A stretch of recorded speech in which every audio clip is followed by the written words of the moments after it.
এই যে শুনছো? তোমাকেই বলছি, আমাদের চ্যানেলটি সাবস্ক্রাইব করে দাও না প্লিজ।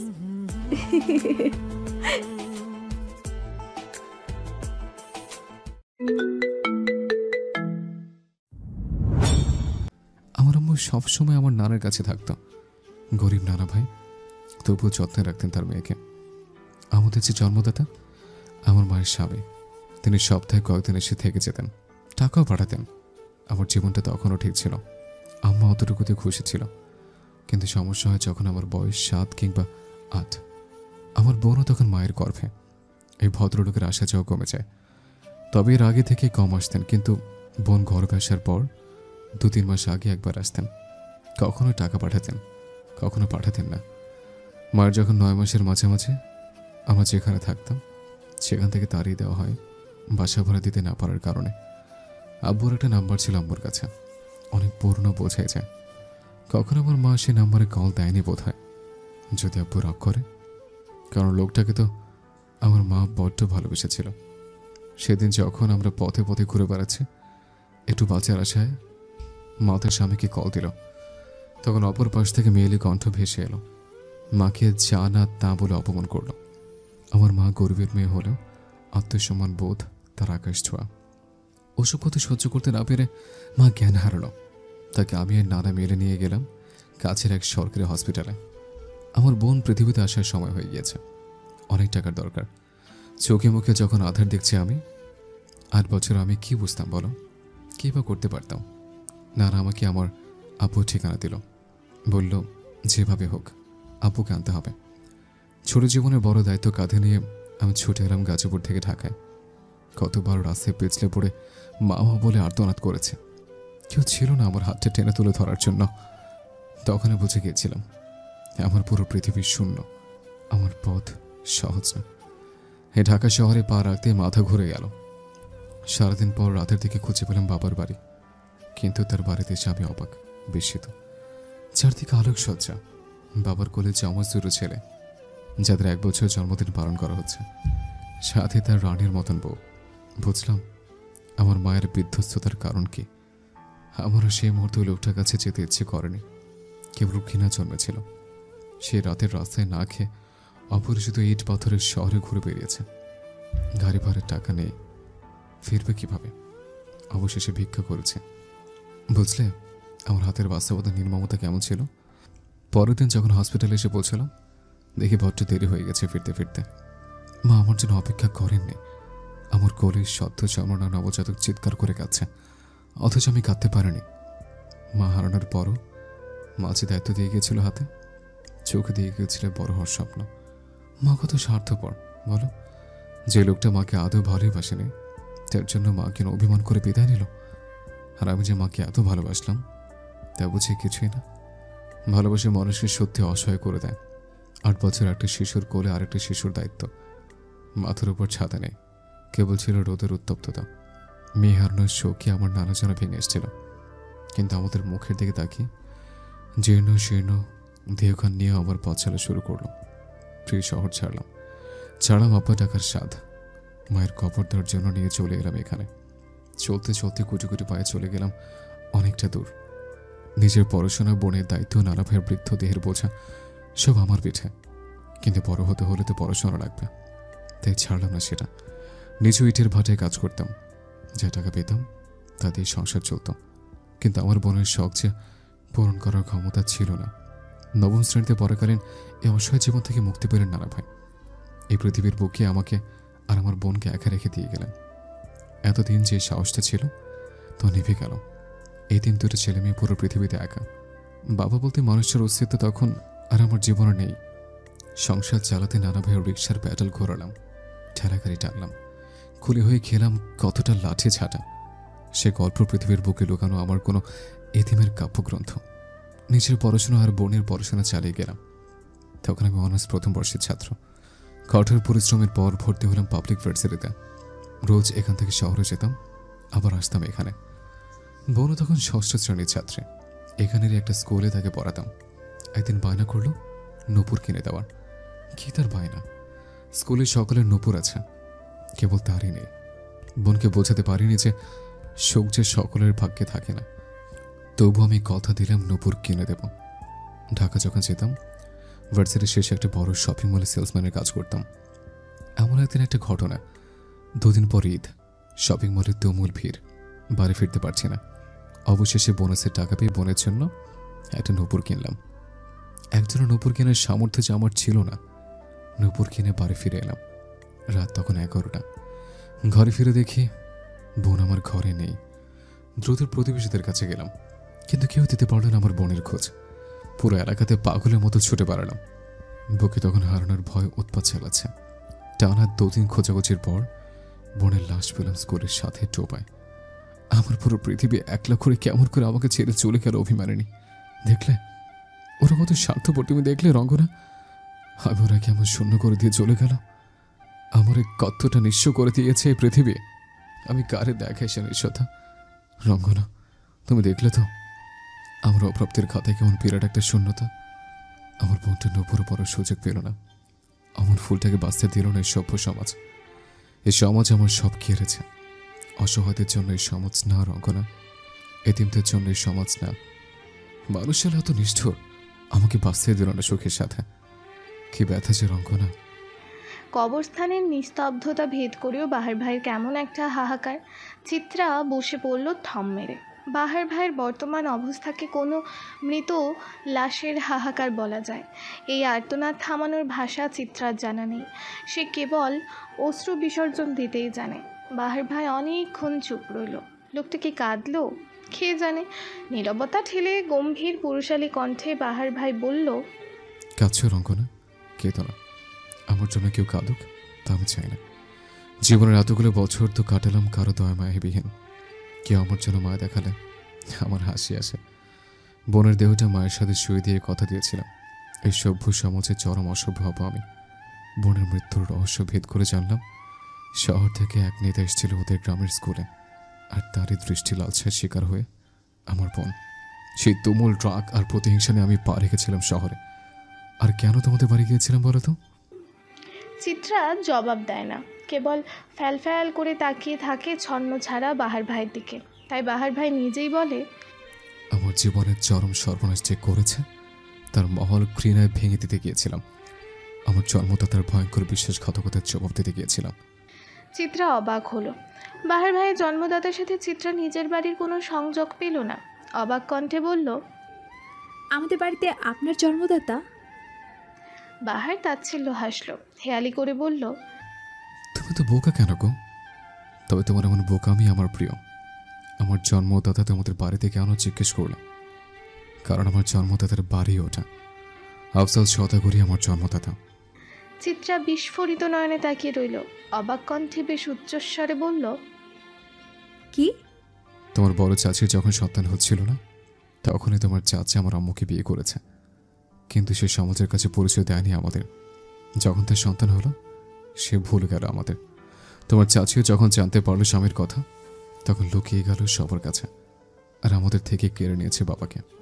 এই যে আমি তোমাদের বাড়ি থাকতাম, এত কিছু করতাম, তবুও তোমার চাচা কিছু বলতো না, একমাত্র এই কারণেই। বড় চাচিও জানতো? না, এতদিন জানেনি। তবে সেদিন জেনে গিয়েছিল, যার ফলস্বরূপ সে আমার হাতে পায়ে ধরে বলেছিল তোমাদের বাড়ি ছাড়ার কথা। তাই তো ছেড়েছিলাম বাড়ি, কিন্তু ওই যে ভাঙা ভাগ্য, ফেসে গেলাম খুব একটা খারাপ একটা জালে। আমি জানি এই জাল থেকে বের হওয়া সম্ভব না। কে ফাঁসিয়েছে আপনাকে? আমাদের ভার্সিটির রাজনৈতিক নেতা আর আমার বোনের খুনি। আর একটা মেয়ে ঝরে গেল আকালে, কিন্তু সে বিচার পাবে না, আর ক্ষমতার কাছে হয়তো হেরে যাব আমি। চিত্রা উঠে দাঁড়ালো।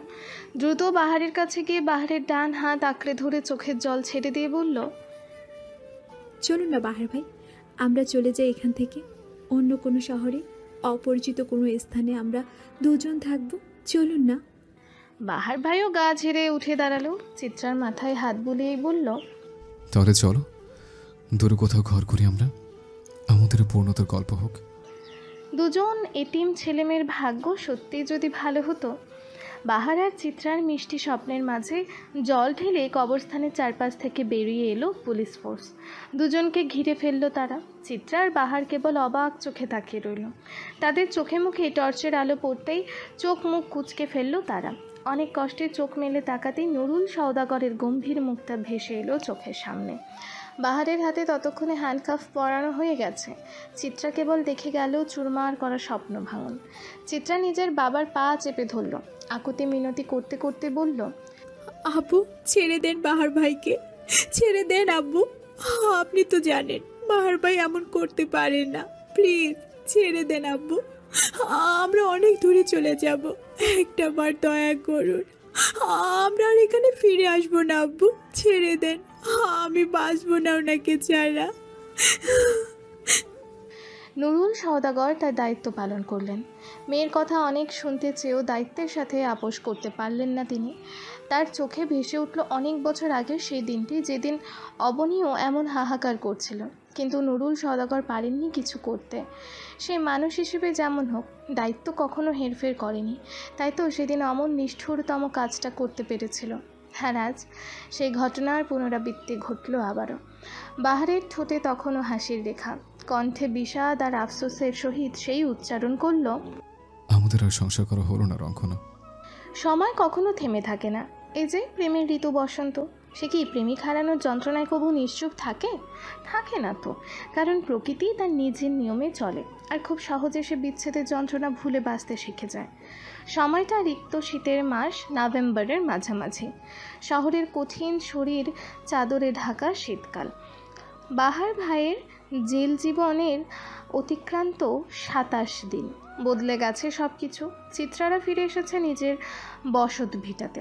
সওদাগর বাড়িতে পিনপতন নীরবতা। কোথাও যেন দূর বন হতে ভেসে আসে কানা কুয়োর অকল্যাণের সুর। বাতাসে বাতাসে কেমন সজ্জন হারানোর শোক। সেই শোক ভোলানোর জন্য আফজল সওদাগর ওহির বিয়ের তারিখ ঠিক করেছেন আবার। ডিসেম্বরের মাঝামাঝিতে তিনি সেরে ফেলতে চান বিয়েটা। অন্তত এই সুবাদে আনন্দরা হুমড়ি খেয়ে পড়ুক বাড়ির আঙিনায়। হাসিরা না হয় আরেকটা বার বাঁধনমুক্ত হোক। প্রতিটি মানুষের মাঝে নিজস্ব ভাঙন, অথচ প্রকাশ্যে তারা করছে ভালো থাকার চেষ্টা। মিরপুরের আধুনিক কলোনি শেওড়াপাড়ার পাশ ঘেঁষে যাওয়া শুনশান জনমানবহীন হোটেলের সামনে দাঁড়িয়ে আছে একটি মেয়ে। পরনে তার সাদা থ্রিপিস, চোখে লাগানো রোদ চশমা এবং মুখে লাগানো মাস্ক। খুব ধৈর্যের সাথে মিনিট কয়েক ব্যয় করে সে এখানে দাঁড়িয়ে আছে কারো অপেক্ষায়। শীতের মৌসুম, অথচ তার শরীরে কোনো শীত বস্ত্র নেই, বরং হালকা ঘামের আভাস দেখা দিচ্ছে তার দেহ জুড়ে। আরও মিনিট 5 ব্যয় করতে বড় আলিশান হোটেলটি থেকে বেরিয়ে এলো সাদা পাঞ্জাবি পরা উঁচু লম্বা শক্তিশালী দেহের পুরুষ। মুখে লেগে থাকা মোহনীয় হাসি শীতের শীতলতায় লাল লাল ওষ্ঠ। নির্দ্বিধায় সুপুরুষ বলা যায় তাকে। হোটেলের বাহিরে এসে কাঙ্ক্ষিত রমণীকে চোখে পড়তেই মুচকি হাসল সে। বেশ ভদ্রতার সাথে বলল, চিত্রা, অ্যাম আই রাইট? বেশ শান্তভাবে চিত্রা উত্তর দিল, হ্যাঁ। ভদ্রলোকটি পাঞ্জাবির হাতা গুটিয়ে নিতে নিতেই বলল, খুব ভুল না করলে আপনি বর্তমানে জেল খাটা আসামি বাহারের প্রেমিকা, তাই না? চিত্রার কোমল মুখমণ্ডল শক্ত হলো। কর্কশ কণ্ঠে বলল, না, শোভাকাঙ্ক্ষী। চিত্রার উত্তরে বেশ দানবীয় এক হাসি দিল লোকটা। কোমরে দুহাত রেখে গা জ্বালানো হাসি দিয়েই বলল, হয় হয়, এমনই হয়। প্রেমিকের কঠোর সময়ে প্রেমিকারা তাদের পরিচয় দিতে চায় না, প্রেমিক তখন শুভাকাঙ্ক্ষী হয়ে রয়। লোকটার গা জ্বালানো কথায় বিরক্ত হলো চিত্রা। চোখ মুখ বিরক্তে কুঁচকে এলো তার। অসহ্য রকমের এক মুখ ঝামটা দিয়ে বলল, প্রেমিক প্রেমিকার সংজ্ঞা শুনতে আমি আপনার কাছে আসিনি, দরকারি এসেছি। আমার দরকারি কথাটা শুনবেন দয়া করে। হ্যাঁ বলুন, আমার আবার তত সময় নেই। বর্তমানে নিজের সামনের অবস্থানরত ছেলেটার সাথে কথা বলার ন্যূনতম ইচ্ছাও চিত্রার মাঝে নেই। তবুও বিপদের সময় ইচ্ছে অনিচ্ছার চেয়ে গুরুত্বটা বেশি ভূমিকা পালন করে। সেই জন্যই চিত্রা নিজেকে ধাতস্থ করে বলল, আপনি নিজে এমন পাওয়ার ভুল কাজে লাগানো বন্ধ করবেন। যেমন? আপনার জন্য আজ আমার বাহার ভাই দোষী না হয়েও 14 শিকের এই অন্ধকার ঘরে আটকে আছে। তার উপর কোনো উকিল আমাদের পক্ষে কেস লড়তে ইচ্ছুক না। একমাত্র আপনি তাদের ভয় দেখাচ্ছেন বলে তারা রাজি হয়েও পিছিয়ে আসছে। রাজনীতি যদি কুকাজিয়ে লাগান তবে সেই রাজনীতির মানে কি? আর কিছু? নিজের এতগুলো কথার বিপরীতে সামনের লোকটার এমন উত্তরে ভীষণ বিরক্ত হলো চিত্রা। মাথার মাঝে তত্তর করে ডাকেরা হামাগুড়ি দিল। মুখ চোখ তার নিমিষেই লাল হয়ে উঠল। কণ্ঠনালী সর্বোচ্চ পর্যায়ে নিয়ে সে চেঁচিয়ে বলল, আপনাকে আমি খুন করব। কথাটা বলার সাথে সাথে চিত্রার গলাটা বেশ শক্ত করে চেপে ধরল লোকটা। এতক্ষণের ফুরফুরে মেজাজটা আর দেখা গেল না লোকটার মধ্যে। শরীর চেহারা জুড়ে কেবল কাঠিন্যতা। সে কাঠিন্যতা চলে গেল কণ্ঠস্বর অবধি। চিত্রার গলার মাঝে আরও চাপ দিয়ে ধীর কণ্ঠে বলল, আওয়াজ নিচে। ভয়ে, অস্বস্তি এবং ব্যথায় চিত্রার দম আটকে আসার উপক্রম। চোখ মুখ উল্টে গিয়ে নাচেহাল অবস্থা। মুখ বেয়ে কিছুটা লালাও বেরিয়ে এলো। চিত্রার এহেন দশা দেখে হয়তো মায়া হলো লোকটার। ছেড়ে দিল সে চিত্রার গলা। আবারও আগের মতন ফুরফুরে মেজাজ অথচ গাম্ভীর্যতা নিয়ে বলল, আপনাকে যদি এখানে মেরে পুঁতেও ফেলি তাহলেও কেউ আমার কিচ্ছু করতে পারবে না, কিন্তু আপনাকে কেন মারলাম না বলেন তো? কাঁচতে কাঁচতে চিত্রার অবস্থা নাজেহাল, কিন্তু লোকটার কথা শোনার জন্য তাকালো লোকটার মুখমণ্ডলে। চেহারার মাঝে উত্তরের আকাঙ্ক্ষা। লোকটা নিজের রোদ চশমাটা পড়তে পড়তে কিঞ্চিৎ ঠাট্টা করে বলল, আপনাকে আমার ভালো লেগেছে। আমার কাছে ধরা দিয়ে বেশ ভুল করেছেন, এবার পস্তানোর পালা। চিত্রা কিছু বলতে গিয়েও বলতে পারল না। তন্মধ্যেই বিশাল কালো গাড়িটা দিয়ে লোকটা চলে গেল দৃষ্টি সীমানার বাহিরে। চিত্রা কেবল চেয়ে চেয়ে দেখল।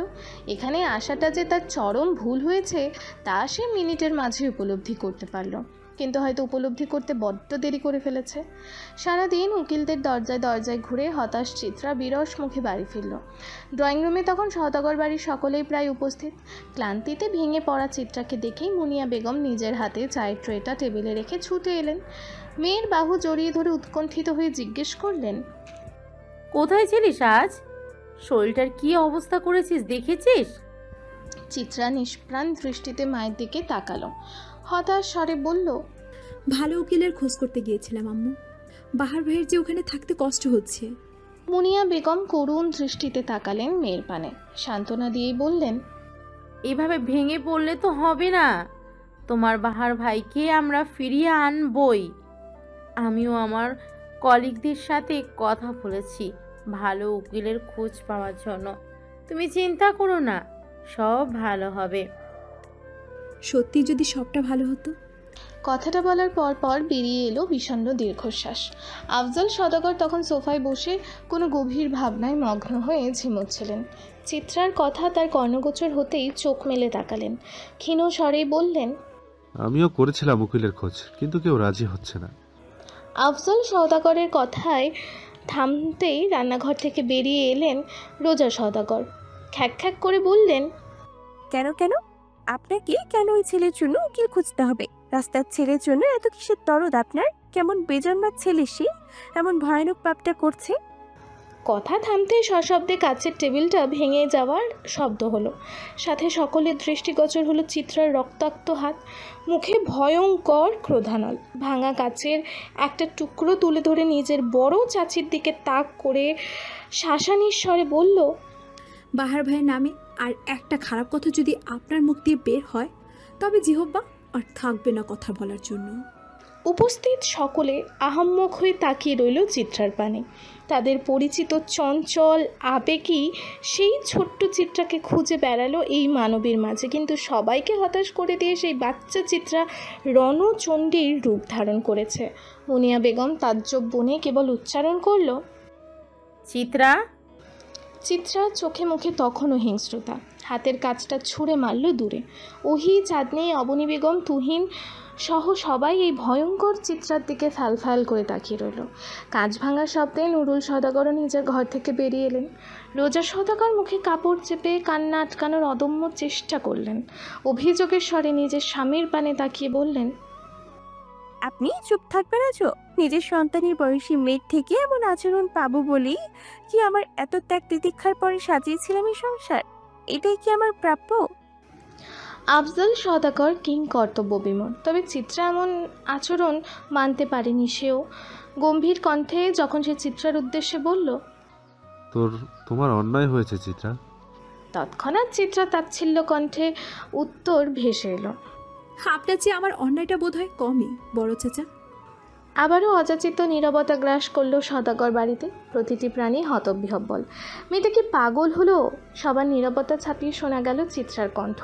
অসহায় স্বরে সে বলল, ভরণ পোষণের দায়িত্বই যদি না দিতে পারেন তবে কেন সন্তানের ভার মাথায় নিয়েছিলেন চাচা? আফজাল সদাগর, রোজা সদাগর এবং নুরুল সদাগর বাদে কেউ বুঝল না চিত্রার কথার মর্মার্থ। অনেক দিনের লুকানো রূপকথার অতীত পেরিয়ে আসতে চলেছে ভেবেই ধপ করে সোফায় বসে পড়ল আফজাল সদাগর। মাথা নিচু করে বিধ্বস্ত কাছের দিকে তাকিয়ে রইল।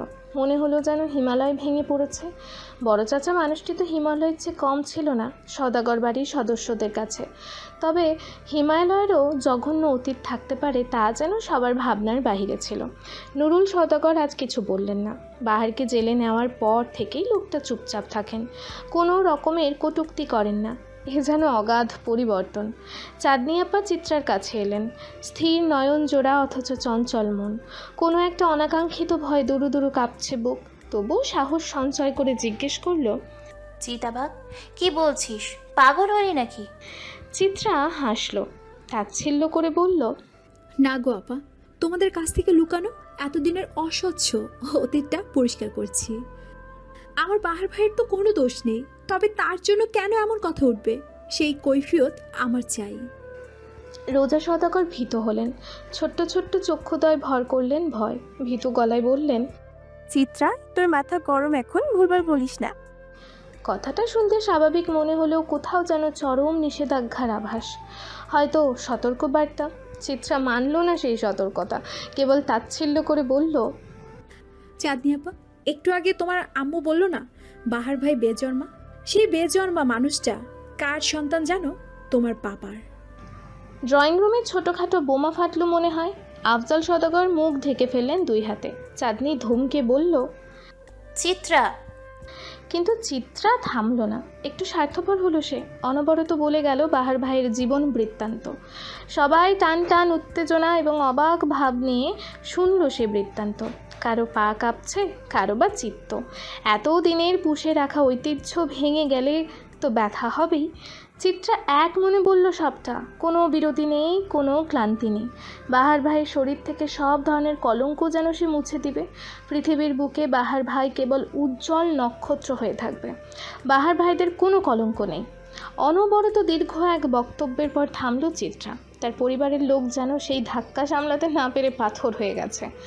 বড় চাচার মতন মানুষের অবহেলার জন্য আজ বাহার ভাই এবং তার পরিবারের এই দশা। চাঁদনি নিজেকে যথেষ্ট সামলে নিল। জোনায়েদের ঘটনার পর থেকেই মেয়েটা নিজেকে এখন সামলে নিতে শিখে গেছে। সে নিজের বাবার দিকে স্থির দৃষ্টি ফেলে অসহায় কণ্ঠে বলল, আবু জানো, জোনায়েদা তোমার মাঝে আজ কোন পার্থক্য আমি খুঁজে পেলাম? অথচ এটা তো হওয়ার কথা ছিল না। আফজাল সদাগর কিছু বললেন না, তবে ধমকে উঠল রোজা সদাগর। চাঁদনি সেই ধমককে পাত্তা না দিয়ে বলল, জোনায়েদ হয়তো ইচ্ছেকৃত তার সন্তানকে মেরেছে নিজের হাতে, অথচ তুমি অনিচ্ছাকৃতভাবে হলেও নিজের সন্তানের খুনি।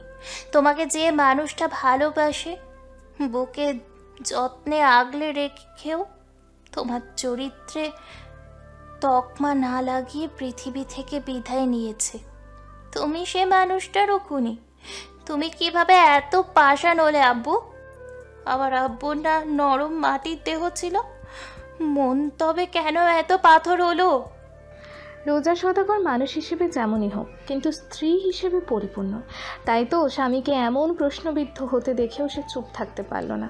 তেরে এলেন মেয়ের দিকে আঙুল উঁচিয়ে চিৎকার করে বললেন, তুই কাকে প্রশ্ন করছিস? এই মানুষটাকে, যে তোদের সুখের জন্য সারা দিন রাত খেটে গিয়েছে? আমি দিচ্ছি তোর প্রশ্নের উত্তর। আমার কারণে তোদের বাবা ওদের কাছে যেতে পারেনি। কোনো মেয়ে তার স্বামীর ভাগ দিতে পারে বল? আমিও পারিনি, তাই স্বামীর ভাগ দিতে। যখন জানলাম আমার স্বামী বাহিরে ঘর করছে, মানতে পারিনি তখন। তবুও চুপ ছিলাম নিজের অক্ষমতার জন্য। বিবাহিত জীবনে একটা সন্তানের মুখ দেখাতে পারিনি। আমার কি জোর খাটানো সাজে? কিন্তু যখন তুই হলি তখন পেয়ে গেলাম তোর বাবাকে আটকানোর অস্ত্র। আমি জানতাম বাহারের মাঝে প্রসব ব্যথায় কাতরাচ্ছিল, কিন্তু আমি বলিনি। তুই স্বামীর ভাগ দিতে পারতি বল? সেই ছোট বয়সে এই সংসারে হাল ধরেছি, সংসারে বেড়া কলে পড়ে ধীরে ধীরে ননির পুতুল থেকে কাঠের পুতুল হয়েছি। কিন্তু এই সংসার আমাকে কি দিল বল? স্বামীটাও শেষ অব্দি বাহিরে সংসার পাতলো। মানতে পারতি তোরা?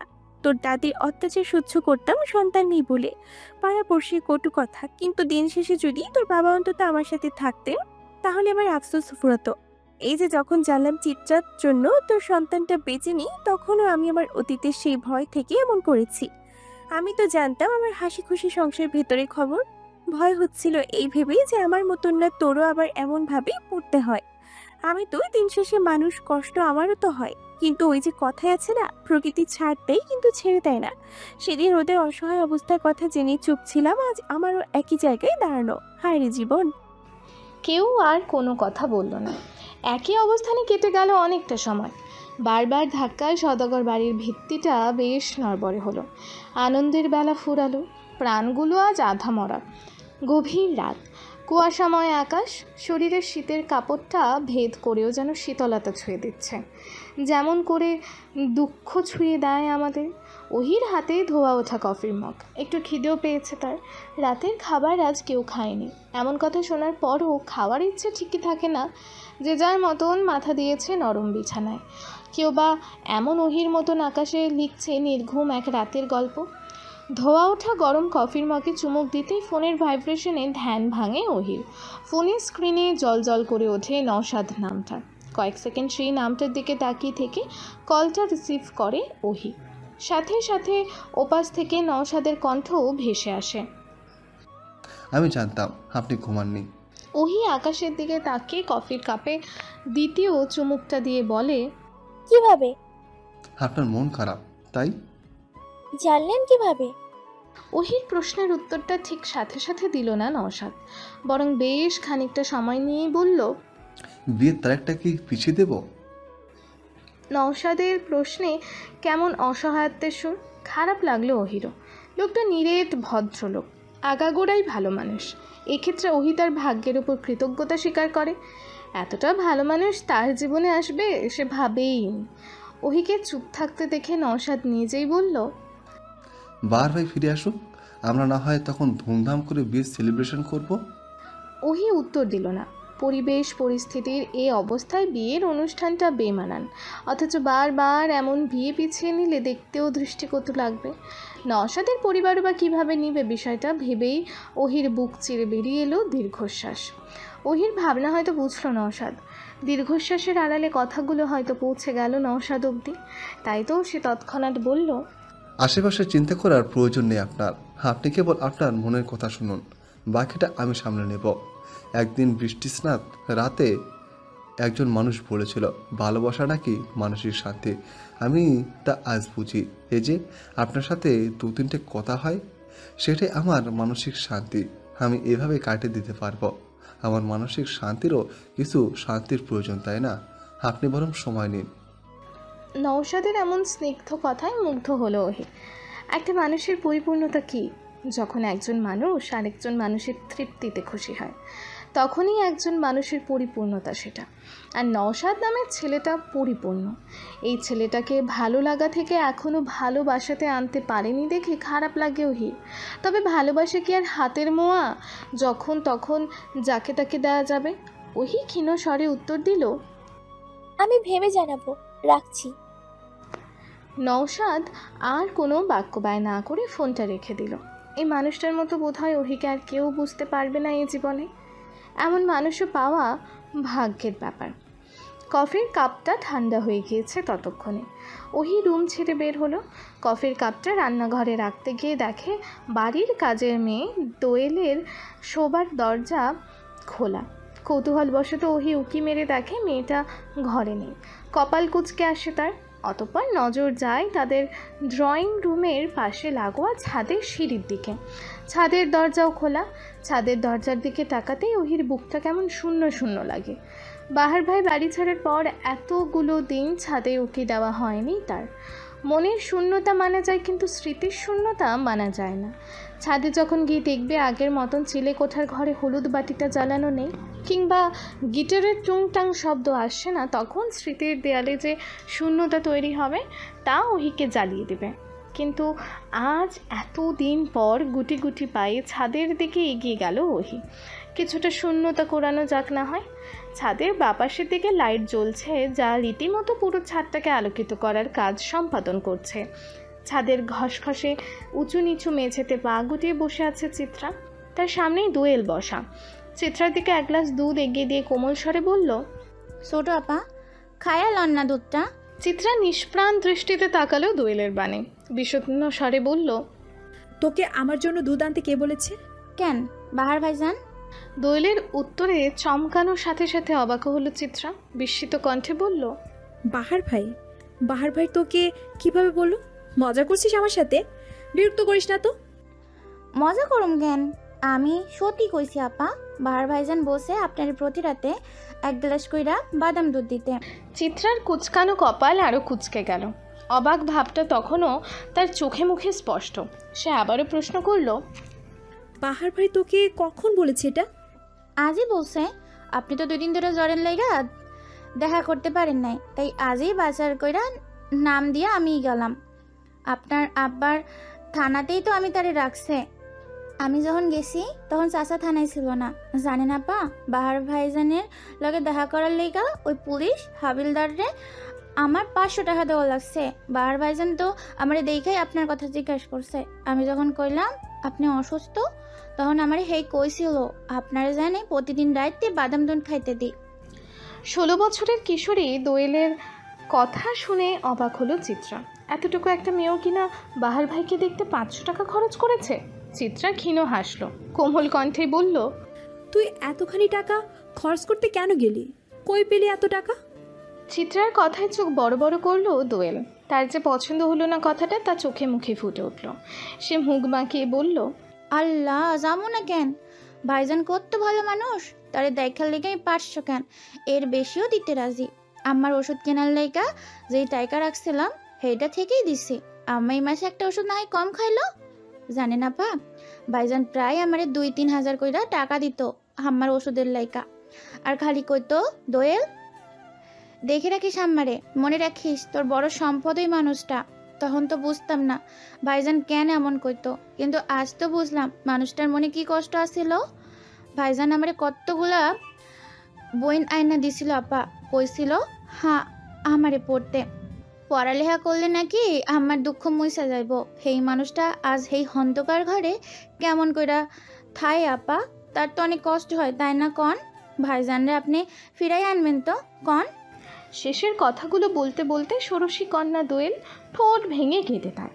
সিঁড়ির কোনায় দাঁড়িয়ে থাকা ওহির চোখেও অশ্রু আসে, কেবল কাঁদে না চিত্রা। চোখ ভরে দেখে দোয়েলকে।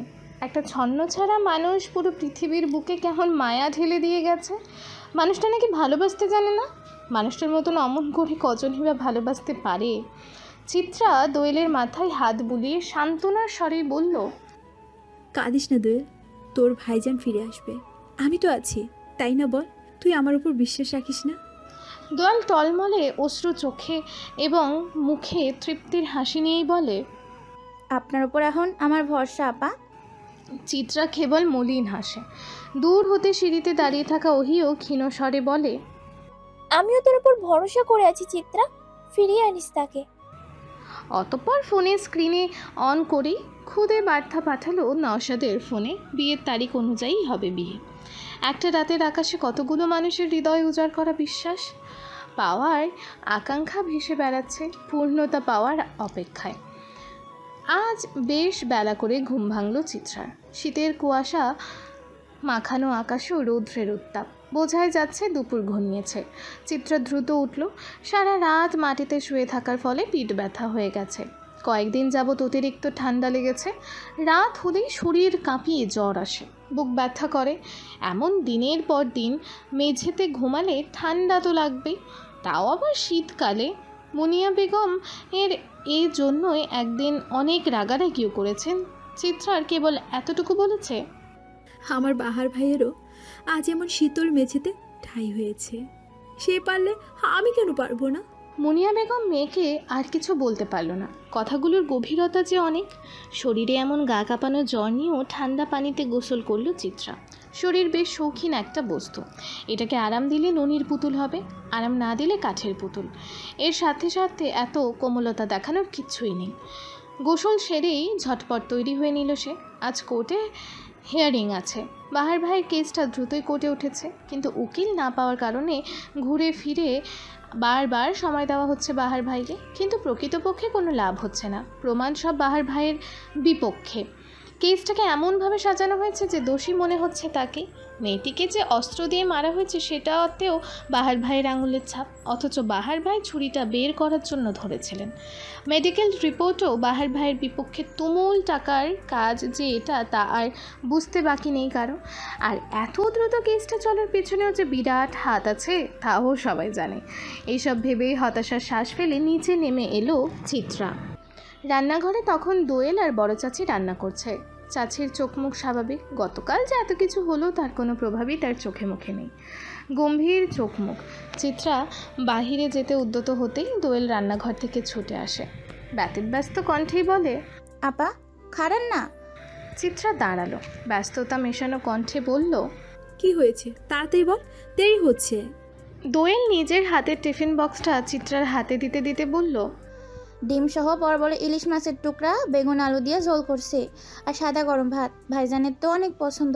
কতদিন মানুষটা ভালো মন্দ খান না, নেন ওনারে দিয়েন। চিত্রা টিফিন বক্সটা নিতে নিতে সন্দিহান কণ্ঠে বলল, মাছ কেন এনেছি, রেঁধেছি কে? চিত্রার প্রশ্নে আমতামতা করলো দোয়েল। পরক্ষণেই তাড়াহুড়ো করে বলল, আপনার না দেরি হচ্ছে আপা, যান যান, সব ভালো হবে দেখেন। চিত্রাও আর অপেক্ষা না করে বেরিয়ে গেল বাড়ি থেকে। দোয়েল রান্নাঘরের দিকে তাকিয়ে ক্ষীণ হাসি দিয়ে স্বস্তির শ্বাস ফেলল। মানুষের পরিপূর্ণ হইচই কোলাহলে ভরা কোর্টের প্রাঙ্গণে এসে দাঁড়ালো চিত্রা। আশেপাশে তাকাতেই দেখল বড় দালানের কিনারায় বেঞ্চিতে বসে আছে বাহার ভাই। চিত্রা দ্রুত পায়ে সেখানে গেল। পুলিশের পোশাকে থাকা নিজের বাবাকেও দাঁড়িয়ে থাকতে দেখল চিত্রা। কোনো রকম অনুমতি না দিয়ে সে বসে পড়ল বাহার ভাইয়ের পাশে। নুরুল সওদাগর কিছু বললেন না, বরং কিছুটা দূরে গিয়ে দাঁড়ালেন। চিত্রাকে দেখেই মলিন হাসল বাহার। কোমল কণ্ঠে জিজ্ঞেস করল, চিত্রাই ভেঙে যাওয়া বাহার ভাইকে দু চোখ ভরে দেখল। প্রশ্নের উত্তর না দিয়ে বেশ নরম স্বরে বলল, আপনি চিন্তা করবেন না, আমাদের ঠিক একটা গতি হয়ে যাবে। চিত্রার কথায় হাসল বাহার। মাথায় হাত বুলিয়ে বলল, ভেঙে পড়ছে কেন? তোমাকে ভালো থাকতে হবে। তুমি ভালো থাকলে আমি ভালো থাকবো। চিত্রার কান্না এলো দু চোখ ভরে। ঠোঁট চেপে কান্না আটকানোর চেষ্টা চালালো, তবে চোখের জল যে বরাবরই অবাধ্য। সে তার নিজ গতিতে ঝরে পড়ল। বাহার মিছিমিছি রাগ দেখালো, মিছে ধমক দিয়ে বলল, কাঁদছো কেন? একদম এখান থেকে ফেলে দেব। বাহারের ধমক ফিক করে হেসে দিল চিত্রা। তার ওই হাসি হাসি মুখের দিকে অপলক তাকিয়ে থেকে মোহনীয় কণ্ঠে বাহার ভাই বলল, তোমার আর আমার সংশয় হলে খারাপ হবে না বলো? 2-4 দিন তোমার হাসি দেখে অনায়াসে কাটিয়ে দেওয়া যাবে, তাই না? চিত্রার হাসি হাসি মুখটা কেমন চুপসে এলো। বিবশ কণ্ঠে বলল সে, আমাদের একটা সংসার হলে আমি পৃথিবীর সকল স্বার্থপরতা ভুলে যেতাম বাহার ভাই। পৃথিবী কোথায় স্বার্থপর? সে তো তার জায়গায় ঠিকই আছে। আমরা বরং কিছু নিয়ম মানতে পারি না, তবে মানিয়ে নেওয়াটাই উচিত। চিত্রা দীর্ঘশ্বাস ফেলল। ক্ষীণ স্বরে বলল, খাবার এনেছি, খাইয়ে দিই। আমার কাছে অনুমতি না নিয়ে নিজের বাবার কাছে নাও, কারণ আমি তার দায়িত্বে। না চাইতেও চিত্রা নিজের বাবাকে ডাক দিল। স্যার। নুরুল সওদাগর কিঞ্চিত চমকালেন। প্রায় 28 দিন পর মেয়েটা তাকে ডাকলো, তাও অন্য কোনো নামে। সেদিন রাতের সেই আহাজারের পর থেকে মেয়েটা আর তাকে ডাকে না, কেমন গম্ভীর হয়ে থাকে। দীর্ঘশ্বাস ফেলে নুরুল সওদাগর উত্তর দিলেন, হ্যাঁ। আপনাদের আসামির জন্য বাড়ি থেকে খাবার এনেছি, খাওয়াতে পারবো নাকি মুখের খাবারও কেড়ে নেবে? শেষের কথাটাই তুমুল তাচ্ছিল্য। নুরুল সওদাগর তা গায়ে মাখলেন না, বরং ধীর কণ্ঠে বললেন, পারো। অনুমতি পেতেই চিত্রা হাত ধুয়ে ভাত মাখালো। বেশ আয়েশ করে এক লকমা তুলে দিল বাহারের মুখে। বাহার ভাইয়ের চোখগুলোতে তখনও টলমলে অশ্রুর ঝিলিক। তা দেখে চিত্রারও কান্না এলো, কিন্তু সে শব্দ করে কাঁদল না। নীরবে বিসর্জন দিল অশ্রুকণা। দূর থেকে এমন দৃশ্য দেখে অবাক নয়নে পথচারীরা চাইল। কোর্টের বাম পাশে চায়ের দোকানের সাথে দাঁড়িয়ে থাকা ওহি এবং অবনী বেগমও দেখে কাঁদলেন কিছুটা। নুরুল সওদাগর আরেকটু দূরে সরে গেলেন। ছেলে মেয়েগুলোর এমন দৃশ্য কত মানুষ চোখ মেলে দেখলো। অবশেষে শেষ মুহূর্তে নিজেকে দমিয়ে রাখতে পারল না চিত্রা। বাহার ভাইয়ের গলা জড়িয়ে ধরে হাউমাউ করে কেঁদে উঠে বলল, আমাদের একটা সংসার হলে খারাপ হতো না বাহার ভাই, তবুও কেন বিধাতার এমন বিধান। খুব ভালো কিছু যে হতে নেই রঙ্গনা। মানুষ দেখলো দুজনের হাহাকার, কেউ কেউ চোখের জলও মুছল। বিচ্ছেদে এত ব্যথা কেন?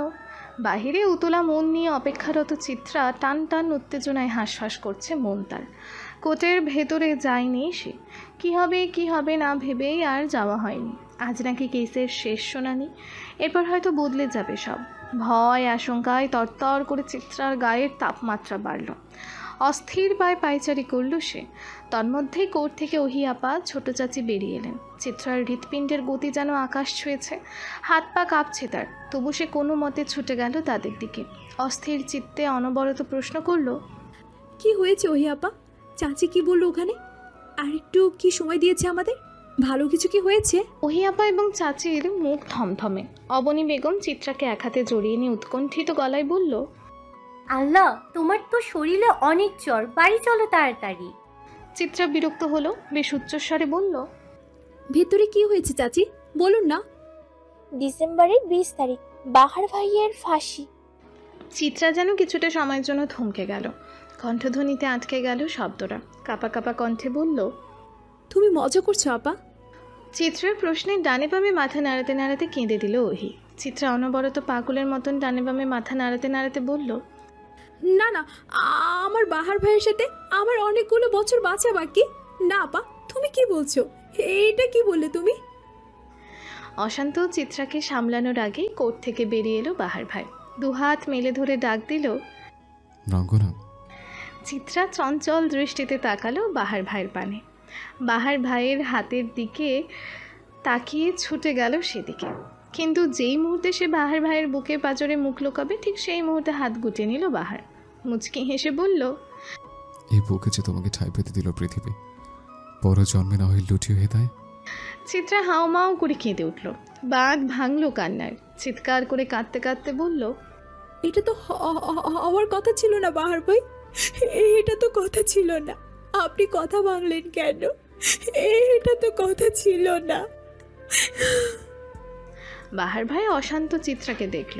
ততক্ষণে সেই মানুষটার চোখের কোণ ঘেঁষে গড়িয়ে পড়ছে অশ্রু, মুখে লেপ্টে আছে মায়াবী হাসি। মোহনীয় কণ্ঠে সে বলল, ভেঙে বললে হবে? বলো, তোমার তো এখন অনেক দায়িত্ব। বাহার ভাইয়ের অসম্পূর্ণ কাজগুলো পূরণ করতে হবে না? তোমার বাবার কাছে নূপুর জোরে গচ্ছিত আছে। সেদিন আমাকে পৃথিবী ছাড়ার হুকুম দিয়েছে। সেদিন না হয় সে নূপুর জোর আমার বোনের কবরও রেখে দিয়েছ, রাখবে না? বলো। চিত্রা জোর করে নিজের মাথাটা চেপে ধরল বাহার ভাইয়ের বুকে। অভিযোগের স্বরে বলল, ও বাহার ভাই, বাহার ভাই এমন করছেন কেন? আপনি জানেন না অষ্টাদশী আপনাকে ছাড়া থাকতে পারে না। আপনি তো এত নিষ্ঠুর না বাহার ভাই। তবে কেন কষ্ট দিচ্ছেন আমাকে? আপনারা ছাড়া আমি কেমন করে থাকবো বলেন? পারবো না আমি। আমার বুকের ভিতর কেমন যন্ত্রণা হচ্ছে জানেন? আমার দম বন্ধ হয়ে আসছে। আপনি ছেড়ে গেলে আমি বাঁচতে পারবো না বাহার ভাই। অষ্টাদশীর বুকের মাঝে এমন ভাবে এক্কা দোক্কা খেলে পালিয়ে যাওয়ার ফোন দিয়ে আটতে পারলেন বলুন? আপনারা ছাড়া বাঁচবো না যে। বাঁচবে রঙ্গনা। পৃথিবীতে একটা তিক্ত সত্যি কি জানো? আমরা মানুষ হারিয়েও বাঁচতে পারি। প্রকৃতপক্ষে আমাদের যা মনে হয় তা বাস্তবে ঘটে না। আমরা মানুষ। নীলতিমি নয় যে সঙ্গে হারানোর শোকে মরে যাব, কিংবা কাকের মতো নিঃসঙ্গ জীবনযাপন করব। আমরা হলাম গিয়ে মানুষ, আর আমাদের মানুষ ভুলে বেঁচে থাকার অদম্য শক্তি আছে। তুমি সামলানো নিজেকে রঙ্গনা। মনে রেখো, তুমি ভেঙে পড়ো না এইভাবে। কেউ থাকে না চিরদিন সাথে। রঙ্গনা, তোমার সংসার করার স্বপ্ন পূরণ হোক। আমার সাথে না হয় না হলো, অন্য কারোর সাথে পূরণ হোক। আমাদের অযাচিত বিচ্ছেদ ভুলে খুশি হও তুমি। তোমার একটা সংসার হোক অল্প বিস্তর ভালোবাসার নামে। আমায় তুমি খুঁজে নিও পরিচিত কোনো ডাক নামে। বাহার ভাইয়ের মুখে মায়াবী হাসি, রঙ্গনার গগন ফাটানো চিৎকার। বাহার ভাই কথা রাখিনি আল্লাহ। বাহার ভাই কথা রাখেনি। কথায় আছে, সময় এবং স্রোত কারোর জন্য অপেক্ষা করে না।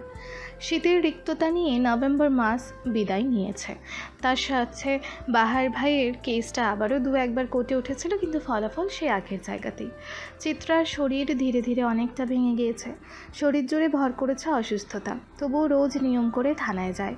রোজ রোজ দেখা হয় না বাহার ভাইয়ের সাথে, তবুও সে বসে থাকে। সারাদিন গিয়ে যখন সন্ধ্যা নামে প্রকৃতির বুকে, তখন ক্লান্ত পায়ে সে বাড়ির দিকে চলে আসে।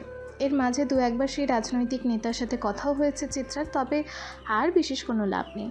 সুখের বেলা প্রায় ফুরিয়ে এসেছে চিত্রার জীবনে। সময়টা 19শে ডিসেম্বর। সদাগর বাড়ি কৃত্রিম আলোয় জ্বলজ্বল করছে। আগামীকালই ওহি আপার বিয়ে। বিয়েটা আর পেছানো হয়নি। জীবনকে জীবনের ধারা অনুযায়ী চালিয়ে নিতেই হবে, সে যতই কষ্ট হোক না কেন। সন্ধ্যার আমেজ তখন প্রকৃতিতে। শীতটাও মাখো মাখো হয়ে এসেছে। ছোট্ট চেরি অয়ন ছোটাছুটি করছে ড্রয়িং রুম জুড়ে, সাথে আত্মীয় স্বজনের সাথে আসা তাদের বয়সী বাচ্চারা। রান্নাঘরে তুমুল রান্নার আয়োজন। মিঠে আওয়াজে সাউন্ড বক্স বাজছে ছাদে। মানুষ হারানো শোকটাকে লুকিয়ে সবাই কৃত্রিম আনন্দ দেখাচ্ছে। আফজাল সওদাগর প্রায়ই শয্যাশয়ী। অসুস্থতা লেগে আছে কতগুলো দিন যাবৎ। সেই জন্যই এত তাড়াহুড়ো করে বিয়ের আয়োজন। ভাইয়ের ছেলে মেয়েদের সে একটু বেশি ভালোবাসেন। জীবনে হয়তো অনেক খারাপ কাজ করেছে, কিন্তু যাকে ভালোবাসা দিয়েছে তার প্রতি কোনো ক্ষেত্রেই সে কৃপণতা করেনি। সাজগোজে কিঞ্চিত ব্যস্ত ওহি। তাকে টুকটাক এগিয়ে দিতে ব্যস্ত চাঁদনি আপা। গায়ের হলুদের অনুষ্ঠানে সকলে হলুদ রঙের জামাকাপড় পরেছে। হলদিয়া রঙে রঙিন আজ সদাগর বাড়ি। অনেকগুলো দিন পর মিছে আনন্দ হলেও হচ্ছে তো কিছু ভালো। চাঁদনি আপা তার হাতের কালো ক্লিপটা ওহির মাথায় গুজতেই লতা বেগম ধীর গতিতে হাজির হলেন সে ঘরে। নিজের শাশুড়িকে দেখে ব্যস্ত পায়ে এগিয়ে গেল চাঁদনি। চিন্তিত কণ্ঠে বলল, মা উঠছেন কেন? কিছু প্রয়োজন হলে ডাক দিতেন আমাকে। হাঁটু ব্যথা কমেছে আপনার? লতা বেগম বউয়ের মাথায় হাত বুলিয়ে ক্ষীণ হেসে বলে, কত আর ভালো লাগে শুয়ে থাকতে। বিয়ে বাড়িতে শুয়ে থাকতে ভালো লাগছিল না, তাই একটু হাঁটাহাঁটি করতে এলাম। সাজাচ্ছিল নাকি ওকে? চাঁদনি কাঁথের চেয়ারটা এগিয়ে এনে শাশুড়িকে যত্নে বসিয়ে দিতে দিতে বলল, হ্যাঁ মা, মেয়েটা তো সাজগোজ কিচ্ছুটি পারে না। সারাদিন বইয়ে মুখ গুজে বসে থাকলে কি ভাবে পারবে বলুন তো? তাই সাজিয়ে দিচ্ছি। আজ তুমিও না হয় একটু সেজো। শাশুড়ির কথায় চাঁদনির হাসি হাসি মুখটা খানিক চুপসে এলো। হাসিটা কেমন চলে যাবে যাবে ভাব, তবু ক্ষীণ হাসি ধরে রেখে বলল, এই তো আমার সাজার আর কি আছে, যেমন আছি তেমনই থাকি। কার জন্য কষ্ট পাচ্ছ তুমি? যে তোমার কষ্টের কোনো দামই দেয়নি, ভাবিনি তোমার কথা, তার জন্য কষ্ট পাচ্ছ? মা থাকুক না সেসব। কথাটা বলতে বলতে দুফোঁটা অশ্রু গড়িয়ে পড়ল চাঁদনির চোখ বেয়ে। লতা বেগম কোমর ব্যথা নিয়ে উঠে গেলেন। চাঁদনির মাথায় হাত বুলিয়ে বললেন, কাঁদছো কেন? কেঁদো না। কান্নার অপমান তোমার চোখে শোভা পায় না। জানো, বেশ প্রাপ্ত বয়সেই আমি বিয়ে করেছিলাম। তারপর তো তোমার শ্বশুর মারা গেলেন। আমি ঘুণাক্ষরেও তার জন্য তোমার বাবাকে দায়ী করিনি। দোষ তো মানুষ মাত্রই হয়। সন্তান সামলাতে আমার কষ্ট হতো না। একাই হয়তো আমার ছেলেটাকে মানুষ করতে পারতাম, কিন্তু বিধবা হাতে সমাজ চালানো যে অনেক কষ্টের। না পেরে দ্বিতীয় বিয়েটা করলামই। উনি জুনায়েদকে ভীষণ ভালোবাসতেন। আমি কখনো বুঝতেই পারিনি জুনায়েদ এইভাবে ভেঙে পড়েছে ভেতর ভেতর। তাহলে আমি কখনোই এই কাজটা করতাম না। একটা বার যদি বুঝতাম আমার ওই শান্ত ছেলেটা মানতে পারে এইসব, তাহলে ওর শৈশবটা আমি আরো সুন্দর করার চেষ্টা করতাম। মা হিসাবে তো আমি ব্যর্থই। কোথাও না কোথাও সবকিছুর জন্য আমিই দায়ী। আমি আর একটু সচেষ্ট থাকলে এত ভালো প্রাণ আজ এমন হাহাকারে পড়তো না। আমায় তুমি ক্ষমা করো মা। কথা বলতে বলতে বৃদ্ধ মহিলার চোখ বেয়েও গড়িয়ে পড়ল অশ্রুকণা। চাঁদনি মুখ ডোবালো শাশুড়ির বক্ষ মাঝে। মানুষটা বেশ শক্তপোক্ত ধরনের ছিলেন, কিন্তু একটা ঘটনা মানুষটাকেও কেমন ভেঙে দিয়েছে। লতা বেগম চোখের অশ্রু মুছতে মুছতেই বললেন, এই পুরো দুনিয়ায় আমার আর কেউ নেই। আমার ছেলের এমন ঘটনার পরও তুমি আমার অনেক যত্ন করেছো। আমি আমার শেষ সময়টাতে তোমার ভরসায় আরামে কাটাতে চাই। আমি তোমাকে জোর করব না বিয়ে করতে। তোমার জীবনে তুমি যেটা করতে স্বাচ্ছন্দ্য বোধ করবে ঠিক সেটাই করবে। তোমার বোনের কাল বিয়ে, ওর বিদায়ের পরপর আমরাও চলে যাব নিজেদের বাসায়। কেমন?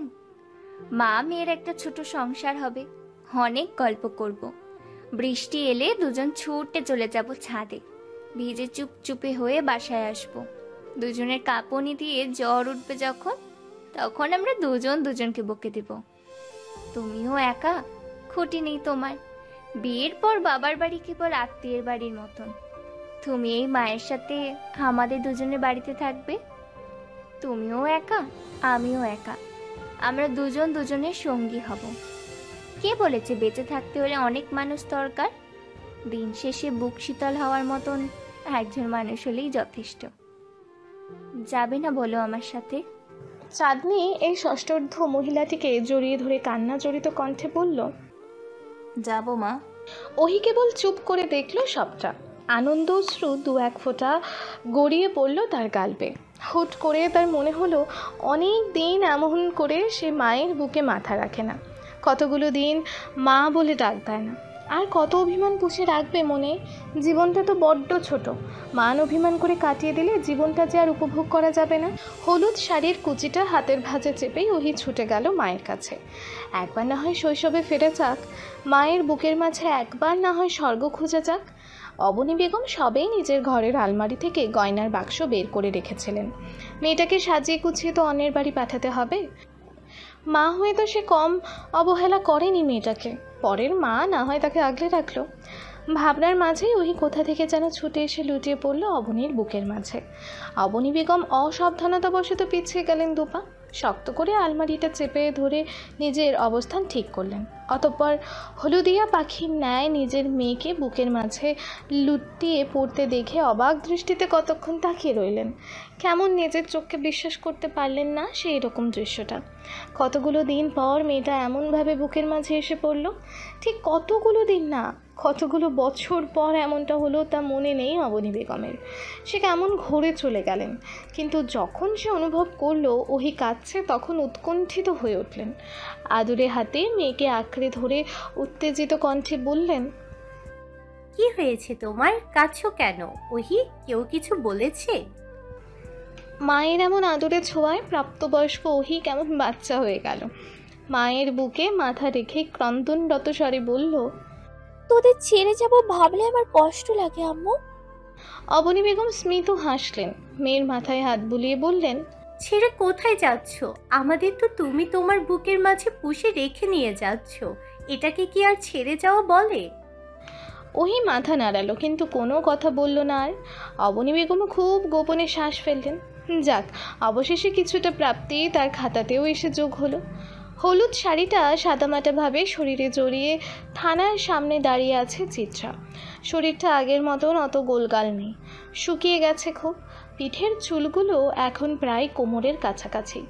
এতদিন খেয়াল করেনি সে, আর চুলে হাত দিয়ে হঠাৎ করে চুলের এই অগাধ পরিবর্তন দেখে সে বেশ অবাকই হলো। নিজের প্রতি কতটা ছন্নছাড়া হলে দেহের পরিবর্তনগুলো চোখে লাগে না। নিজের কথা ভেবেই একটা আফসোসের শ্বাস পেরিয়ে এলো। নিজের প্রতি নিজের খুব মায়া হলো। আহারে জীবন! বরাবরের মতোই থানার বাহিরে দাঁড়িয়ে আছে চিত্রা। অনেক আকুতি মিনতি করার পরও তাকে ভেতরে ঢুকতে দেওয়া হয়নি। সে তবুও ঠায় দাঁড়িয়ে রইল বাহিরে। আজ নুরুল সওদাগর থানায় নেই, কোথাও একটা গিয়েছে, তাই বাহার ভাইয়ের সাথে দেখা করাটা আরও কঠিন হয়ে গেছে। চিত্রা তবু দাঁড়িয়ে রইল। তন্মধ্যেই পুলিশের জিপটা গাড়িটা এসে থামলো থানার সামনে। তুমুল শব্দ তুলে এসেছে সেটা। চিত্রার দৃষ্টি গেল সেখানে। নুরুল সওদাগর ব্যস্ত পায়ে নেমে দাঁড়ালো গাড়ি থেকে। গাড়িটা সাইড করতে এসে ব্যস্ত পা চালিয়ে থানায় প্রবেশ করতে নিলেই চিত্রাকে দেখে থেমে যায়। অবাক কণ্ঠে বলে, তুমি এখানে কেন? দেখা করতে এসেছি বাহার ভাইয়ের সাথে।